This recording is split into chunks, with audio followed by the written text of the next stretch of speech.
Hello, magandang umaga po. Magandang araw ng linggo.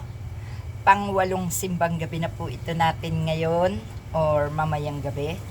At tayo po ay nagpapasalamat sa Diyos sapagkat tayo po ay palagi niyang ginigising sa tuwing umaga. At pagpalain tayong lahat at gabayan tayo at higit sa lahat. Ibigay nawa sa atin ng Panginoon ang ating kahilingan alang-alang sa ating bansa at sa ating mga mamamayang Pilipino. Merry Christmas po. At ilang tulog na lang, Christmas na. At by January, after New Year, eto na. Pukpukan na po tayo sa pakipaglaban. Lalong-lalo na sa pagsuporta sa impeachment kay Sara Duterte. Wala pong bawian. Kapit kamay, kapit bisig, pagkakaisa, at higit sa lahat, kailangan na po nating husgahan at hatulan ang mga may merwisyo sa ating bayan sapagkat wala tayong hinihiling sa Panginoong Diyos kundi ang tayo ay magkaroon ng kapayapaan, katahimikan, kasaganaan, kaligayahan sa ating sariling bayan. Ano po? Ako po ay may mga napansin lang dito sa ilang mga tao na kontra sa pagiging maayos ng ating bansa. Bakit kaya may mga taong ganito? No? Ayaw na ayaw nila na maging maayos ang ating bansa. Hindi lang ang mga politiko na kanilang sinusuportahan at iniidolo. Bagkus, pati po itong mga mananampalataya na matatawag nating mga kulto. Sapagkat sila yung mga bayaran ng mga politiko. Matatawag natin silang kulto sapagkat sila ang mga taong ayaw ng kapayapaan at katahimikan ng ating bansa. Kasama na dyan ang mga taong binulag ng mga politiko na namerwisyo sa ating bansa. Ang Katoliko po ay kasama nating susuporta o nag-file ng impeachment para kay Sara Duterte. Ang Katoliko po ay hindi partisan. Non-partisan po ang Katoliko. Subalit, ang isinusulong ng ng Katolikong ito ay ang magkaroon ng kapayapaan ng bansa na ibinigay sa atin ng Panginoong Diyos. Sila ay nangangalaga sa ating kapakanan at sa ating bansa na siya nating niyayakap at minamahal. Ano ang silbi ng pagmamahal kung hindi natin ito pangangalagaan? Pag ikaw ay nagmahal, kasama ang pag-aalaga, kasama ang pagtatanggol sa kasamaan. Ang mga na may merwisyo ay dapat lamang nabigyan ng kaparusahan. Kung kaya't ito po ay ating susuportahan ang mga impeachment na isinulong laban kay Sara Duterte. Pagdating po ng January, tayo po ay magkakaisa para ang Diablo, ang higanteng Diablo, mga komunista, mga terorista ay malipol sa bansang ito. Sapagkat sila ang nakapaligid sa ating gobyerno na hindi maampat-ampat kung hindi pagkakaisahan at kung ito'y dadaanin lang sa papel at sa korte. So, tayo po ay mga Katolikong solid. Tayo po ay hindi mga kulto. Sapagkat ang kulto po na tinatawag, sila yung mga binabayaran ng prinsipyo para sirain ang kapakanan ng kapwa at mag-upo ng kanilang mga gusto na tila mga anay na sumisira sa sariling bayan. Tayo po ay hindi pinanganak ng Diyos para mang-api, para sirain ang kanyang mga biyayang ibinigay, gaya ng ating bansang Pilipinas, gaya ng ating mga kapakanan, gaya ng ating mga maituturing na mga grasya ng Panginoon na nandito sa ating bansa. Tayo po ay hindi kailangang magpagapi sa mga ganitong klase ng tao, mga ganitong klase ng grupo. Lalaban po tayo.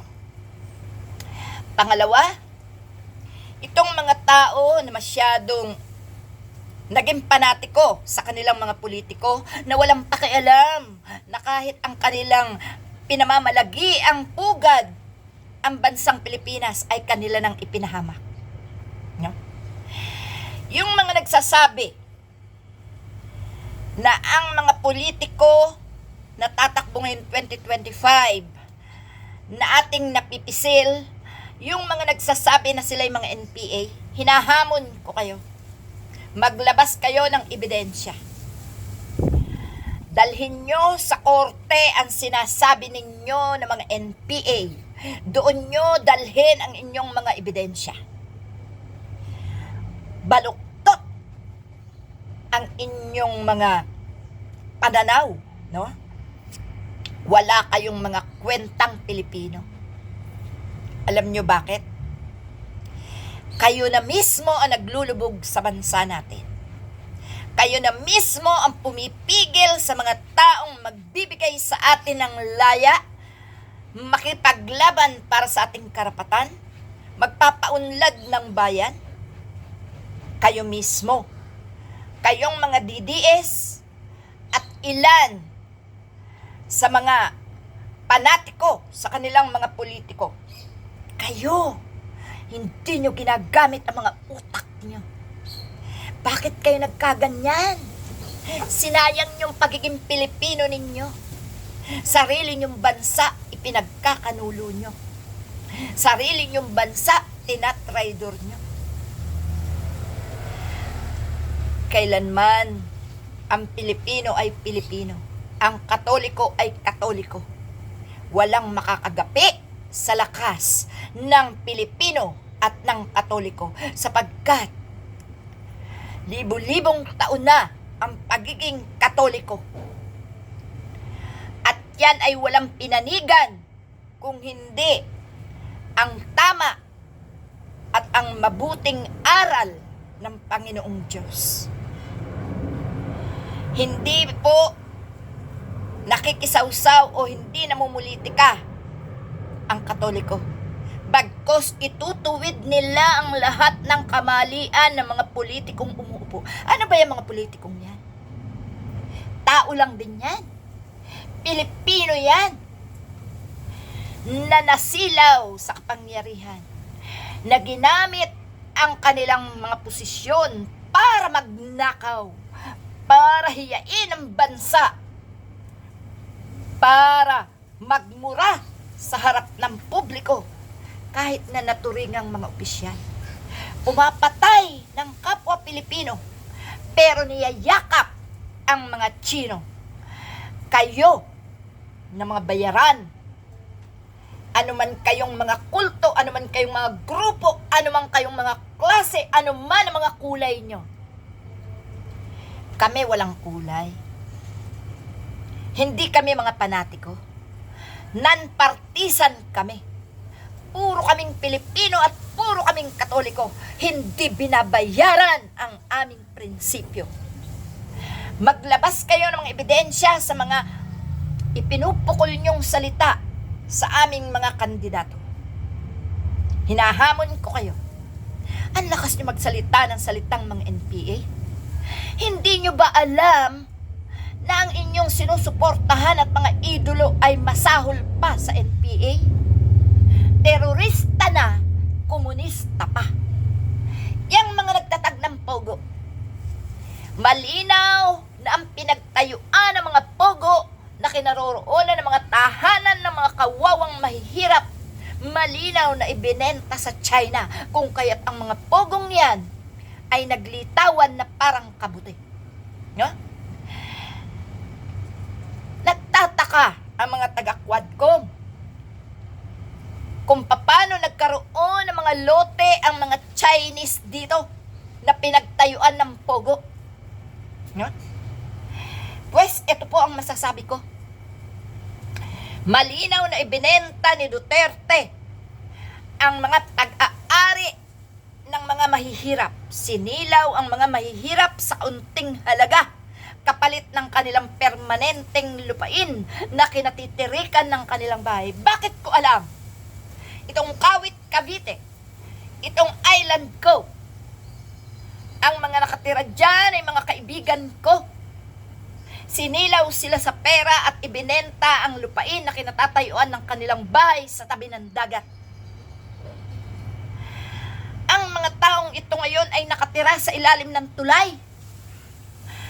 Noong ginagawa yung lintek na pogo na yan dito sa Kawit, Cavite, nakikipaglaban na si Aling Marie. No? At nakita ko, naluha ako sa mga nakita ko sa ating kapwa Pilipino na dating nagmamay-ari ng kinatatayuan ng mga pogong yan, na nakatingala sa building na itinatayo habang masayang nagtatrabaho ang mga Chinese na walang mga papel dito sa ating bansa. Hindi nyo kami maloloko. Sa panahong ito, itong mga politikong nakaupong ito, ginagawa pa rin nilang mangmang ang mamamayang Pilipino. Pues, nung panahon na matandang Marcos, ginawa nilang mangmang ang mga mamamayan, ang mga tao, ang mga ninuno, lola at lolo at mga magulang natin, sapagkat wala pa noong ganito na mga social media, wala pang makabagong teknolohiya. Wala silang alam. Pag isinara ang radyo, pag isinara ang telebisyon, wala nang alam ang ating mga magulang, ang ating mga ninuno, ang ating mga kalulalulahan at kalululuhan kung kaya't sila'y naisahan. Subalit ngayon, tayong mga Pilipino, matanda o bata, parehas lang nagkakasabay sa pagsunod sa bagong teknolohiya, kung kaya't hindi tayo maloloko ng mga politikong ito. Ha? Kilala nyo yung mga nanloloko na yan sa atin? Isa-isa lang. Kilala nyo silang lahat na hanggang ngayon ay inuuto, na hanggang ngayon ay ginagago ang mga Pilipino. Hirap na hirap ang bansang Pilipinas. Walang makain. Paskong tuyo. Bagong taon na nakanganga. Bakit? Inalis nila ang karapatan ng mamamayan na sundin ang kanilang mga kailangan ng mga inupo sa gobyernong ito. Kawawa naman talaga. Sagad na ang galit ng bayang ito, ng mga Pilipinong ito. Sagad na. Kung kaya't malamang talaga, ibuhos na nila sa kalsada. Kaya mga kapatid, pagdating ng January, abangan ninyo ang mga announcement namin. Magkaisa tayo. Hindi na tayo dapat magpatumpik-tumpik. Pagpasok ng 2025, dapat wala na ang mga pasaway na ito sa gobyerno. Sila ang nagpahirap, sila ang ape, sila ang lamang, sila ang mga magnanakaw, mga mamamatay tao, at higit sa lahat, mga mapanlinlang. Kinagago nila tayo, mga kapatid. Kaya wag na wag tayong papayag sa pagkakataong ito. Kung nagawa nila noong panahon ng matandang Marcos, na ang mga Pilipino ay pasunurin na parang mga tupa, na parang mga aso kung saan may buto ay kailangang naandun ka. Hindi na po ngayon po pwede. Tayo po'y lalaban na. At ang klase ng mga Duterte ay dapat mabura na sa ating bansa, sa ating gobyerno. Bakit? Dapat sila dito pagbayarin sa kanilang mga kasalanan. Palayasin. Yan po yung ating mga hinaing. Yan po yung ating mga hinanakit. Suportahan natin ang Quadcom, suportahan natin ang impeachment kay Sara Duterte. Dahil kung hindi po tayo makikiisa, mamimihasa ang mga taong nambibenga, nambubuli sa atin at sa ating mga politiko na gusto nating iupo para naman magbago ang sitwasyon ng buhay ng mga Pilipino. Alam niyo po, subukan natin ang mga bagong mukha sa politika.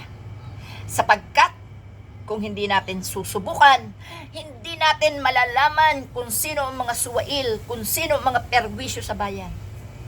At kung may perwisyo na muling sisibol, narito pa rin tayo para ipaglaban ang lahat ng ating karapatan. Pilipino ang sagot. Pilipino ang nag-upo. Pilipino ang mag-aalis sa upuan. Ganyan po. Wala pong pinagkaiba kay Hope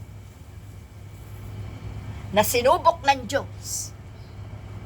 Binigyan ng ketong, inuuod. Ano ang sabi ni Hope? Panginoon, ikaw ang naglagay sa akin ng mga ito. Ikaw rin ang mag-aalis. So, ang mga politikong ito na may mga termino sa upuan, inupo ng taong bayan, ang taong bayan din ang mag-aalis sa kanila sa upuan. Ganyan kalakas ang bayan. Salamat mga kapatid. Salamat. Merry Christmas po.